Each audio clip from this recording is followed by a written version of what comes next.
On June 25th, 2025 was a regular Wednesday morning. I was heading out the door around 9 o'clock to go to work, and my wife was home with our older son and our younger son, who was about 3 months old at that time.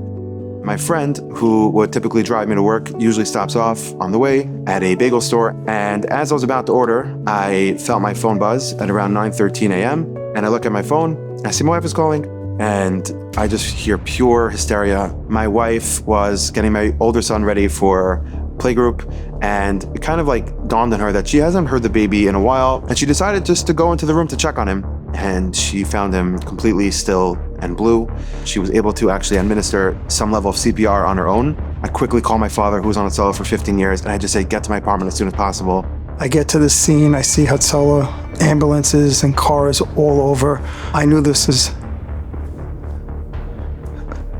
was serious. I got a glimpse of my son who's getting compressions on my couch. And I go into the kitchen where the Hatzalah members are with my wife, who was on the floor in tears. And I just look at my wife and I said, as long as he's still here in the room, there's a chance. He's gonna fight and we're gonna daven. And I went into the guest bedroom and I just collapsed on the bed. There was an eerie silence in the house. They were doing CPR for close to 20 minutes already, and we don't know how long the baby was down before he was found.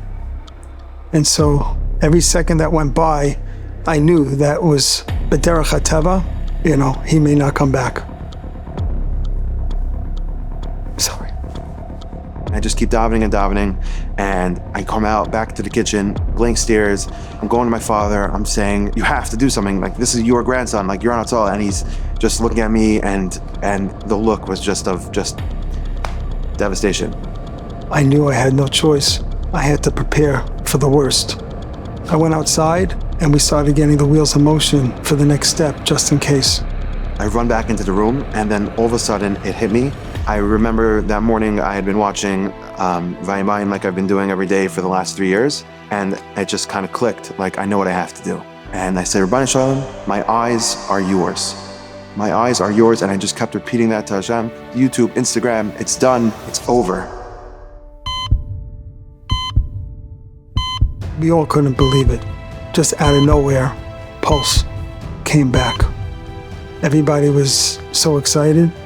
Picked him up, got him moving, get to the hospital immediately. A few days later, a team of doctors, they had a meeting with my son and daughter-in-law, and it was a very, very dark meeting. There is no hope here. He will never amount to anything. He'll never be able to hug, see, walk, or do anything.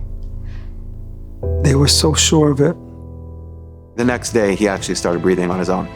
He's laughing, and he's already starting to recognize different things, and the therapists are saying amazing things that he's doing in therapy with vision therapy, and he's recognizing colors, and he's able to, hold his neck up. He's not the child that they were talking about at that meeting. He's not that child. The last 6 months have been a whirlwind of hospital visits, emergency room visits, and rehab therapies up and down. It's not only about stories where there's a fairy tale ending, and Mir Hashem, there will be. But we would not be at this point in time if it wasn't for the fact that Ari made this commitment to Vayimaen and to be careful.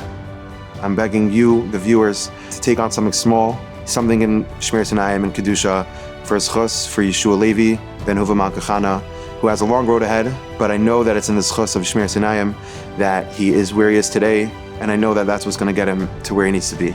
So thank you.